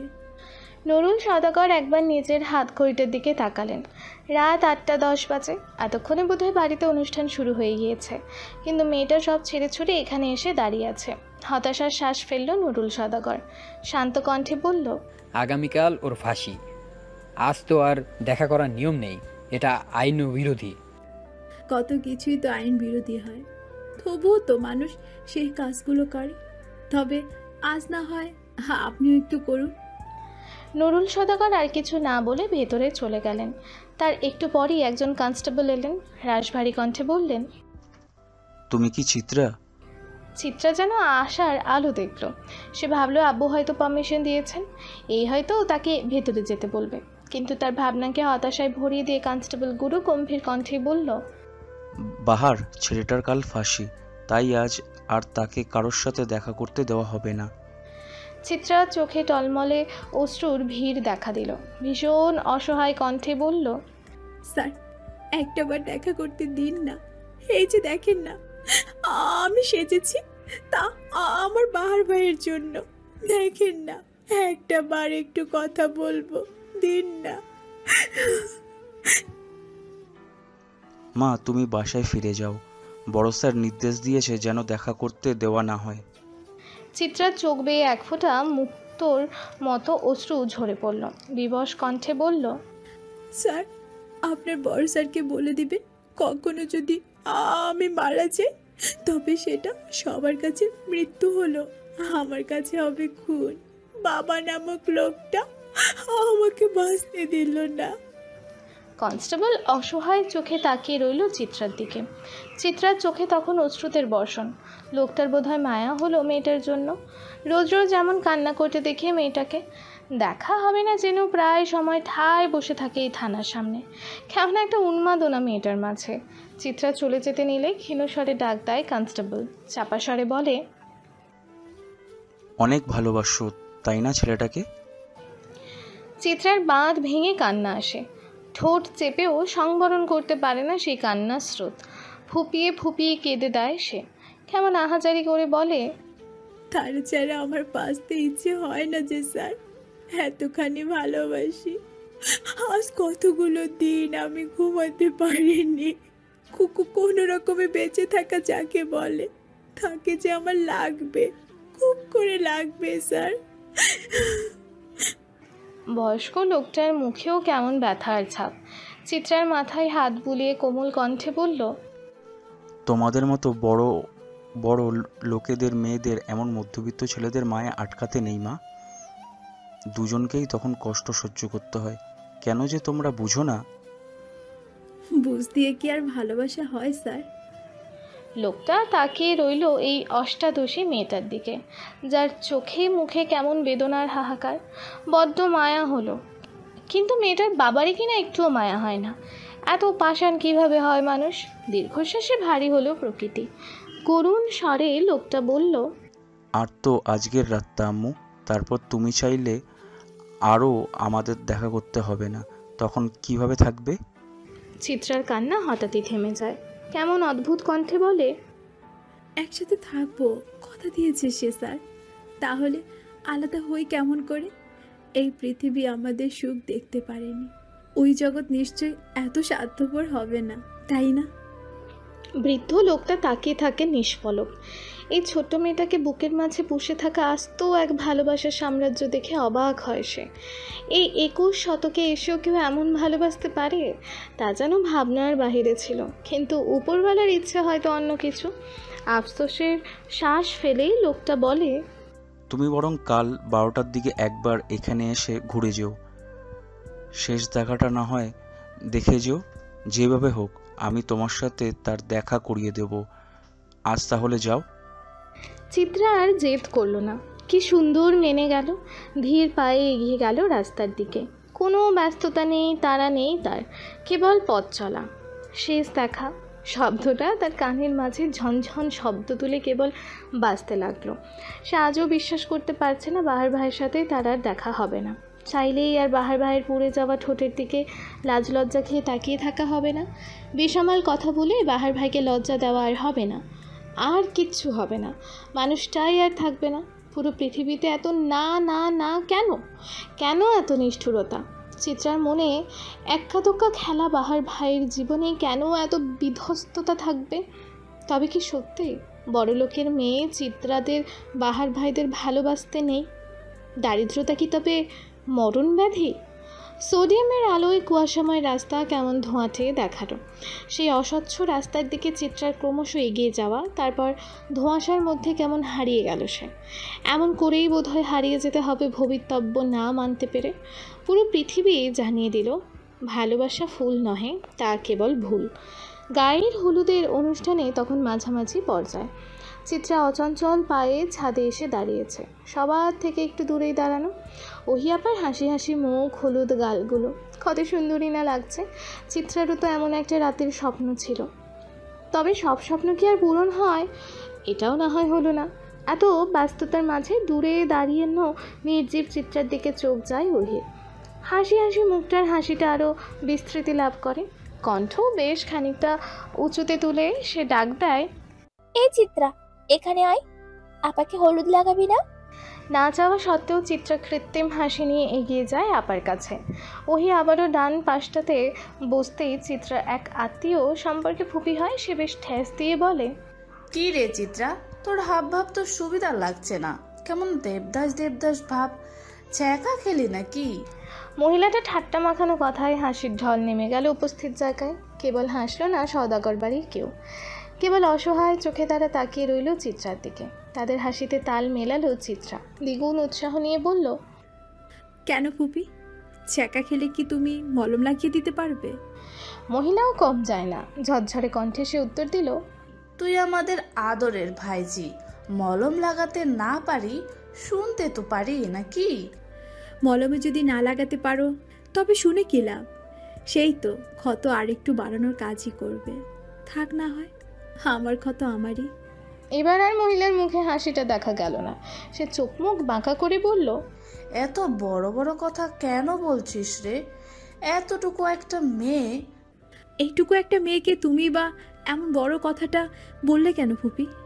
মহিলা বেশ বিরক্ত হলো চিত্রার কথায়। মুনিয়া বেগমের দিকে তাকিয়ে কর্কশ কণ্ঠে বলল, মেয়ে তো বানায়নি যে আগুন বানিয়েছে। মুনিয়া বেগম অন্য সব মায়ের মতন মুখ অন্ধকার করলেন না, বরং বেশ সুন্দর একটা হাসি দিয়ে উত্তর দিলেন, আগুন না হলে তো অন্য আগুন তাকে পুড়িয়ে দিত, তাই বানালাম আর কি। সদাগর বাড়ির সবার ঠোঁটের কোণে তৃপ্তির হাসি দেখা গেল। নতুন উদ্যমে জমে উঠল আবারও অনুষ্ঠান। চিত্রা খুব ধীরে ওহির গালে লাগিয়ে দিল একটু হলুদ। ওহি কেবল তাকিয়ে দেখলো মেয়েটাকে। এই মেয়েটার দিকে তাকালে মনে হয় ওহির ঠিক মতন ভালোবাসতে জানিয়েনি। কই, ভালোবাসার মানুষটার এমন নির্মম পরিণতি জেনেও তো সে বিয়ের পিড়িতে বসেছে। আর অন্যদিকে মেয়েটা কেমন নিস্তেজ হয়ে গেছে। ওহি আপাকে তাকিয়ে থাকতে দেখে স্মিত হাসল চিত্রা, ক্ষীণ স্বরে বলল, কিছু বলবে আপা? তুই বাঁচতে পারবি তাকে ছাড়া? ওহির প্রশ্নে চমকায় না চিত্রা, কেবল অন্যমনস্ক হয়ে বলে, সেটা সময় বলবে। তুই কি জানিস আমিও বাহার ভাইকে ভালোবাসি? একটু একটু জানি বোধ হয়। তবে তোর মতন আমি এমন নিস্তেজ হতে পারলাম না কেন? তবে কি কম ভালোবেসেছি? আপার বাচ্চামো প্রশ্নে হাসলো চিত্রা। আপার গালে হাত রেখে ফিস করে বলল, তুমি যতটা ভালোবাসতে পেরেছ ততটা ভালো আমিও বাসতে পারিনি। বিচ্ছেদ মানুষের মাঝে দুই রকমের প্রভাব ফেলে। কেউ বিচ্ছেদ সহ্য করতে না পেরে শক্ত হয়, আর কেউ মুক্তি খুঁজে মৃত্যুর মাঝে। তুমি হলে গিয়ে প্রথম জন। আর তুই কি তবে দ্বিতীয় জন? ওহি আপার প্রশ্নের উত্তর দিল না চিত্রা। যেমন নিঃশব্দে এসেছিল এখানে, তেমনভাবে নিঃশব্দে ছাদ থেকে নেমে গেল নিচে। নিজের ঘরে গিয়ে দৌড় দিল, হাঁটুর মাঝে মুখ ডুবিয়ে বলল, আপনারা ছাড়া এই বাড়ির ছাদে যেত আমার দম বন্ধ হয়ে যায় বাহার ভাই। আর সেই আমি কেমন করে এই বিশাল পৃথিবীতে থাকবো। ডিসেম্বরের 20 তারিখ। প্রকৃতিতে ঘন হয়ে আসা মেঘের বিচরণ। ঝড় আসবে বোধহয়। শীতকালে বৃষ্টির দেখা মেলে না, তবে আজ সকাল থেকেই আকাশের মন খারাপ। সকালের আকামে কেমন সন্ধ্যা সন্ধ্যা ভাব। সাদা পাঞ্জাবির পকেটে দামি ফোনটা ঢুকিয়ে হেলতে দুলতে বিরাট হোটেলটায় ঢুকে পড়ল নামি দামি সেই নেতা। আজ আরও একটা জয়ের সেলিব্রেশন করতে তার মেয়ে সঙ্গী দরকার। ভালো একটা মেয়ে এসেছে। বৃষ্টিমুখর এই জয়ের উদযাপন ভীষণ ভালোভাবেই করা যাবে ভেবেই তৃপ্তির ঢেকুর তুলল সে। সচরাচর সে নিজের সাথে কয়েকজন ছেলে রাখলেও এই সময়টা একা উদযাপন করে। তাছাড়া এমন খবর লিক হয়ে গেলেও সমস্যা, তাই এই সময়টা সে একা থাকে। চিরপরিচিত বিশাল রুমটাতে প্রবেশ করতেই অবাকে হা হয়ে যায় নেতা সাহেব। ঘুটঘুটে আধারের মাঝে কেমন মোমবাতি জ্বালানো, একদম মোহনীয় পরিবেশ। আনন্দে আত্মহারা হয়ে যায় সুঠাম দেহি লোকটা। এত বিশেষ আয়োজন কখনো নারী ভোজ করা হয়নি, তবে আজ এমন বিশেষত্ব দেখে তার চোখ ধাঁধিয়ে আসে। সাদা বিছানার উপর সাদা শাড়ি পরা ঘোমটা দেওয়া রমণীকে দেখে তার তৃপ্তির হাসি ছড়িয়ে গেল ঠোঁটে। ঘুর ঘুর দৃষ্টিতে সে এগিয়ে এলো রমণীর দিকে, নেশাক্ত কণ্ঠে বলল, বাহ, নতুন বউয়ের সাজে কখনো মাদের বসে থাকতে দেখিনি। তোমার শরীর আমাকে বড্ড টানছে, তোমার মুখটা দেখি। রমণী এমন বাজার সম্বোধনের পরও খিলখিল করে হেসে উঠল। সারা ঘরে যেন মুক্ত ঝরল সেই হাসির শব্দে।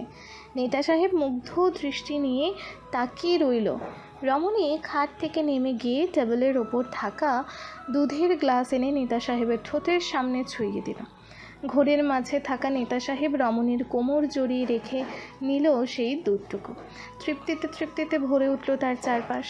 আরও একবার সুখের সাগরে ভেসে যাওয়ার প্রস্তুতিতে মত্ত হয়ে গেল সে। কমিউনিটি সেন্টারে মানুষের তুমুল ভিড়। কোণে কখন আসবে সে উন্মাদনায় মুখিয়ে আছে সবাই। সবার টান টান উত্তেজনার সমাপ্তি ঘটিয়ে অবশেষে হাজির হলো ওহি। তাকে নওশাদ হাত ধরে গাড়ি থেকে নামায়। চিন্তিত কণ্ঠে বলে, পাক্কা 1.5 ঘন্টা লেট। এতক্ষণ কোথায় ছিলেন? ওহি শরীরের শাড়ি ঠিক করতে করতে বলল, পার্লার থেকে তো সে কখন বেরিয়েছি, কিন্তু এত জ্যাম ছিল যে আস্তে আস্তে এতটা সময় লেগে গেল। নওশাদকে কথাটা বলেই চাঁদনি আপার দিকে তাকালো ওহি। ব্যস্ত কণ্ঠে বলল, আপা, পরনের শাড়িটা ব্যাগে ঠিক করে রেখো তো। চাঁদনি মাথা দুলিয়ে গাড়ির কাছে চলে আসে। ওহি ততক্ষণে স্টেজের দিকে চলে গিয়েছে। চাঁদনি শাড়ির ব্যাগটা ধরে টান দিতেই শপিং ব্যাগটা ছিঁড়ে শাড়িটা নিচে পড়ে গেল। কপাল কুচকে শাড়িটা ওঠাতেই অল্প কিছু লাল রঙের দাগ দেখে বিরক্ত হয় সে। মেয়েটা এত অযত্ন কেমন করে? সাদা শাড়িটার মাঝে কেমন বিদঘুটে লাল দাগ ফেলে দিয়েছে। দুপুর প্রায় 1টার কাছাকাছি। কোনো রকমে হাঁপিয়ে ওঠা শরীরটা নিয়ে থানার সামনে দাঁড়ালো চিত্রা। বুকের মাঝে ভয়, বাহার ভাইকে কি নিয়ে চলে গেল? থানার কাছটাতে এসে দাঁড়ালো চিত্রা। বাহার ভাইকে গাড়িতে তুলে ফেলেছে। গাড়িটা কেবলই ছাড়তো। চিত্রা কোনো মতে গাড়িটার সামনে দাঁড়াতেই গতকাল রাতের কনস্টেবলটা গাড়ি থেকে নেমে দাঁড়ালো। ব্যস্ত কণ্ঠে বলল, এত দেরি করে এসেছো? কতক্ষণ যাবৎ তালবাহানা করে গাড়িটা আটকে রেখেছি জানো? দাঁড়াও, বড় স্যারকে জিজ্ঞাসা করে আসি এখন আর তাকে গাড়ি থেকে নামতে দেওয়া যাবে না কি না। চিত্রা মাথা নাড়তেই লোকটা নুরুল সদাগরের কাছে চলে গেলেন। কি যেন বললে কতক্ষণ। অনেকটা সময় বাকবিতণ্ডার পর লোকটা আবারও ব্যতিব্যস্ত পায় গাড়ির ভেতরে গিয়ে বাহার ভাইকে বের করলেন। চিত্রার হৃৎপিণ্ড হুট করেই যেন থেমে গেল। মানুষটার মুখে কেমন মায়াবী হাসি। চিত্রাও আজ কাঁদল না, হাসি মুখে এগিয়ে গেল মানুষটার দিকে। উৎফুল্ল কণ্ঠে বলল, কেমন লাগছে বলুন আমাকে। বাহার আপাতমস্তক দেখল চিত্রাকে, তারপর মিষ্টি হেসে বলল, একদম মেঘের মতন। চিত্রা খিলখিল করে হাসলো, ঠাট্টা করে বলল, আকাশে যাব তো তাই মেঘ হয়েছি। আকাশ তোমার জন্য নহে মেয়ে, ছোট জীবনে অনেক পাওনা বাকি তোমার। যেখানে আপনাকে আর পাওয়া হলো না সেখানে অনেক পাওনা আমার কাছে অনর্থক। 2-1টা না পাওয়া থাকতে হয়েছে বলে। আপনাকে পেয়ে গেলে আমার না পাওয়াদের মুক্তি হতো। বাহার ভাই আর কোনো উত্তর দিল না। কতক্ষণ তাকিয়ে রইল চিত্রার দিকে। হাসি হাসি মুখটা নিয়েই বলল, ভাবতেই খুব অবাক লাগে মেয়ে, আমাদের আর কখনো দেখা হবে না। আমার এর জন্য কোনো আফসোস নেই। আমার আফসোস কেবল তুমি ভালোবেসে কি কষ্টটাই না পেলে। এতটুকু কথাই হয়তো যথেষ্ট ছিল চিত্রার মুখের হাসি কেড়ে নিতে। ছোট্ট চিত্রা যে অনেক চেয়েও পারল না কান্না আটকাতে। বাহার ভাইয়ের ডান হাতটা শক্ত করে জড়িয়ে ধরে হাওমাও করে কেঁদে উঠল। চিৎকার দিয়ে বলল, আমার বুকের মাঝে কত করে পালাচ্ছেন বাহার ভাই। এই জন্যই বোধহয় বলেছিলেন আপনাকে জ্বালালে আমি নিজেও জ্বলে যাব, তাই না? এই পৃথিবী অনেক নিষ্ঠুর, জানেন তো বাহার ভাই। আপনার জন্য আমি চিরজীবন শোক পালন করে মরার মতো বেঁচে থাকতে পারবো না। বুকের ভিতর আজ তো একটা বাহার ভাই পুষে রাখা আমি, বাহারবিহীন বাঁচতে পারবো না। আমায় কেন এমন করে দিলেন? রঙ্গনার চোখের পানি মুছে দিল বাহার ভাই। খুব যত্নে আদরে হাতে মাথায় হাত বুলিয়ে বলল, কি বলেছে পর করে দিয়েছে। আমি তো তোমার অস্তিত্বে মিশে আছি। এই যে চায়ের কাপে চুমুক দিয়ে যে তৃপ্তি পাবে সেই তৃপ্ততায় আমি থাকবো। তোমার ছাদের ফুল গাছগুলোতে হাসি হাসি ফুলের মায়া আমি থাকবো। আমি থাকবো তোমার উদাস বিকেলে, আমি থাকবো তোমার নির্ঘুম রাতগুলোতে, আমি থাকবো তোমার বারান্দার অযত্নের ফুলের টবে, আমি থাকবো তোমার সাদা শাড়ির আঁচল মাঝে, তোমার চুরির খোপায় চুরির ভাজে আমি থাকবো রঙ্গনা। তোমার বুকের মাঝে অসহ্য যন্ত্রণা হয়ে আমি থেকে যাব চিরকাল, তোমার চোখের কান্না হয়ে আমি আছি। অথচ আমি যে আপনাকে রঙিন বসন্তে চেয়েছিলাম। বসন্তেই তো আছে রঙ্গনা, চৈত্র মাসের মতন, কিছুটা শুষ্ক, ফেটে যাওয়া মাটির খাড়ার মতন হয়ে। তোমার যতবার মনে হবে আমি নেই, ততবার তোমার মস্তিষ্কে আমি আছি। কাঁদছো কেন রঙ্গনা? সবাই যে চিরদিন থাকে না। বাহার ভাই যে সবার মাঝে পড়ে না। ও বাহার ভাই, আমার অনেক ব্যথা হচ্ছে বুকে। থেকে যান না প্লিজ, থেকে যান। আপনাকে আমি খুব গোপনে রেখে দেব, পৃথিবীর বুক থেকে আড়াল করে রেখে দেব আমি। থাকুন না বাহার ভাই। নিয়তি যে আমার হাতে নেই, তবে আমার আর কোনো আক্ষেপ নেই। বরং এটা ভেবে শান্তি যে চুপ করে মরে গেলে টুপটাপ বৃষ্টিতে আমার ভেজে কবরের উপর ছাতা ধরে রাখার একজন মানুষের পৃথিবীতে আছে। আমার কবর যত্নে রাখার মানুষ আমি রেখে যাচ্ছি এখানে। পৃথিবীর প্রতি কৃতজ্ঞতা আমার থেকে যাবে। শোনো, মেঘের বেশি থাকা রঙ্গনা, কাচের ফাটল মানায় তোমার না।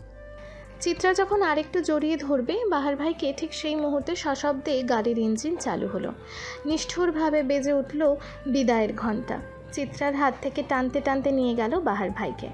আর দেখা হবে না, মানুষটার মুখের হাসিটা চাইলেও আর দেখতে পারবে না ভেবেই হাওমাও কান্না জুড়ে দিল চিত্রা। গগন ফাটানো চিৎকার সাথে প্রলাপ বকে বলছে, আব্বু, আমার কবরখানা বাহার ভাইয়ের কবরের পাশে করবেন। আপনার কাছে আমার শেষ আবদার আব্বু, আমায় আপনি বাহার ভাইয়ের পাশে ঠাঁই দিয়ে। বাহার ভাই গাড়ির মাঝে সুর তুললেন, দৃষ্টি তার রঙ্গনাতেই আবদ্ধ। হুট করে শীতের আকাশে ঝুম বৃষ্টি, সে বৃষ্টিতে ভিজে একাকার রঙ্গনা। সে রঙ্গনার পানে নির্নিমেষ তাকিয়ে থেকে বাহার ভাই গাইলেন, দূর আকাশে চাঁদের পাশে ঝলমল করে তারা, আমার কেউ নাই রে বন্ধু, কেবল তুমি ছাড়া। বিয়ের বাড়িতে খুশির আমেজ, বৃষ্টিমুখর আবহাওয়ায় অনুষ্ঠানে কেমন মাখো মাখো ভাব। ওহির হাতে কলম, বুক তার কাঁপছে। যেখানে একটা জীবনের শেষ আজ, সেখানে আর একটা জীবনের নতুন পথ চলা শুরু। ওহি চোখ বন্ধ করলো, চোখের পাতায় ভেসে উঠল ছন্নছাড়া বাহার ভাইয়ের মায়া মায়া মুখের আদল। কখনো তার খিলখিল হাসিতে পরিপূর্ণ থাকা মুখ, কখনো তার সিগারেট পুড়ে যাওয়া ব্যথাগুলো জল জল করে উঠল ওহির হৃদয় জুড়ে। ওহি তপ্ত শ্বাস ফেলল, চোখ বেয়ে গড়িয়ে পড়ল অশ্রুকণা। মন বলে উঠল, আজ শেষ মুহূর্তে আমি আবার শুরুর কথা বলছি। শেষবারের মতন ভালোবাসি, এই সূর্য চাঁদের সত্যিটার মতো আমি আপনারে ভালোবাসি। শেষ বেলায় এসেও আমি আপনারে ভালোবাসি বাহার ভাই। আপনার প্রতি আমার যে ভালোবাসা, তা আমি বোধহয় ভুলে গিয়ে কাউকে ভালোবাসতে পারবো না। থাকুন না আপনি খুব গোপনে। আফসোসের দীর্ঘশ্বাস ভার সামলে সাইন করে ফেলল সে। অবশেষে বাহার ভাইকে হৃদয় পুষে আরেকজনের জীবনে পদার্পণ করেই ফেলল। এটাই তো জীবন, ভাসতে ভাসতে যেতে হয় ভাষণপুর। পুরো বাড়িতে অবনী বেগম একা, সবাই এখনও বিয়ের অনুষ্ঠানে। সে বাড়িতে এসেছে চিত্রার জন্য। মেয়েটাকে সেন্টারে খুঁজে পাওয়া যাচ্ছিল না বলে সে ভেবেছিল মেয়েটা বাড়ি এসেছে, কিন্তু বাড়িতে এসে দেখে বাড়িতে কেউ নেই। অগোছালো বাড়িটাকে তাই গুছিয়ে নিচ্ছে। মেয়ে জামাইকে আজ এই বাড়িতেই রাখা হবে আফজাল সওদাগরের আবদারে। ফুলদানিটা গোছাতে গোছাতে বাড়ির কলিং বেলটা সশব্দে বেজে উঠল। অবনী বেগম ব্যস্ত হাতে খুলে দিতেই একজন অপরিচিত ভদ্রলোককে চোখে পড়ল। লোকটা তাকে দেখেই একটা খাম এগিয়ে দিল। খামটা দেখেই মনে হচ্ছে কোনো অফিসিয়াল কিছু। অবনী বেগম সাইন করলেন, খামটা দরজায় দাঁড়িয়ে খুলল। খুলতেই তার চোখে অশ্রুর ভিড় জমালো। বাহারের চাকরিটা হয়ে গিয়েছে এবং সেই লেটারই এসেছে। বুক চিরে বেরিয়ে এলো দীর্ঘশ্বাস। প্রাণের বিনিময়ে কি তবে সৃষ্টিকর্তার চাকরিটা দিলেন? কি তার মহিমা! শাড়ির আঁচল দিয়ে যেই না চোখ মুছে দরজাটা বন্ধ করতে নেবেন, সেই মুহূর্তে দরজার সামনে বর্তমানে উপস্থিত হওয়া মানুষটাকে দেখে সে দুপা পিছিয়ে গেলেন। কাঁপা কাঁপা কণ্ঠে এলোমেলো অনুভূতি নিয়ে কোনো রকমে উচ্চারণ করলেন, আমজাদ। ফরমাল পোশাকে থাকা আমজাদ ছুটে এসে জড়িয়ে ধরল অবনী বেগমকে। শক্ত করে জড়িয়ে ধরে বলল, আমি একেবারে চলে এসেছি অবু। আমি আর তোমাদের ছেড়ে কোথাও যাব না। তোমার মতন কেউ নয় কেউ না। অবনী বেগম কেবল বিস্মিত ভঙ্গিতে দাঁড়িয়ে রইলেন। তার যেন বিশ্বাস হলো না ঘটনাটা। তুমুল বৃষ্টি ধারায় চুপচাপ ভিজে চলেছে চিত্রা। হাতের নুপুর জোড়া রেখে দিয়েছে বাহার ভাইয়ের বোনের কবরের ওপর। দুটো কবরের মাঝখানে সে বসে আছে। কি যেন বলছে, হাসছে, আবার হুট করে কেঁদে দিচ্ছে। বুকের মাঝে ব্যথাদের তোলপাড়। তুমুল শীতের মাঝে ভিজে শরীর নিয়ে আবারও কেঁপে কেঁপেও উঠছে কিঞ্চিত। মাটিতে মাখামাখি তার শরীর। চোখের উপর ভাসছে কয়েক মাস আগে তার জীবনের হাসি খুশি চিত্রগুলো। বাহার ভাইয়ের গিটারের শব্দ, এলোমেলো গানের সুর, বন্ধ চোখের পাতা দিয়ে জল গড়িয়ে পড়ল। চিত্রা হাসতে হাসতে হাতের মুঠোয় থাকা ব্লেডটা বের করে বাহাতের রগ বরাবর চেপে ধরল। চোখ বন্ধ করে আকাশের দিকে তাকিয়ে করুণ স্বরে বলল, আল্লাহ, আমার সকল অভিযোগ আমি রেখে গেলাম তোমার দরজায়। এই পৃথিবী আমাদের বাঁচতে দিল না আল্লাহ। তোমার তৈরি এই পৃথিবী বড্ড নিষ্ঠুর। আমাদের মতো মানুষ যে সহ্য করতে পারে না সেই নিষ্ঠুরতা। তুমি আমায় ক্ষমা করো আল্লাহ। তোমার ওই দুনিয়ায় আমার ঠাঁই হবে যেন আমি পাপ করছি। কি করব বলো? এমনভাবে আদৌ বাঁচা যায়? বেঁচে থাকার অদম্য ইচ্ছে নিয়ে মৃত্যু যে কতটা কঠিন তা কেউ জানেন না, কেবল তুমি জানবে। তোমার বান্দার হাহাকার। এই পৃথিবী বাহার ভাই আর চিত্রার সংসার তৈরি করতে দিল না। মানুষগুলো আমার আপন হয়েও হইল না। বাহার ভাই শুনছেন, আপনাকে রঙ্গনা বড্ড বেশি ভালোবাসে। তাই তো সে আপনার মিছে পাপ মুছতে না পেরো মুছে ফেলেছে সে পাপীকে। ভালোবাসি বাহার ভাই। হাতের চাপ শক্ত করার আগে পেছন থেকে কোমল পুরুষালী কণ্ঠে কেউ বলে উঠল, আমি তোমায় ভালোবাসি রঙ্গনা, ঠিক চৈত্র মাসের মতন। যে চৈত্র মাস বসন্ত আনে ধরায়, ঠিক সেই চৈত্র মাসের মতন আমাদের সংসার হবে রঙ্গনা। তুমি আমার চিত্ত চিরে চৈত্র মাসের কারণ। তুমি আমার শত ভুলের আকাশ ছোঁয়া বারণ। আমাদের সংসার হবে মেয়ে। কাচ্ছ কেন মেয়ে? সংসার করবে না? চিত্রা পেছনে ঘুরে বিস্মিত কণ্ঠে বলল, বাহার ভাই। বিরাট হোটেলের সাদা বিছানায় রক্তের স্রোত।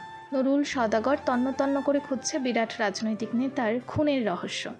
তন্মধ্যে তার ফোনে কল এলো। ব্যস্ত ভঙ্গিতে সে ফোন ওঠাতেই দেখলো ওপর মহল থেকে কল।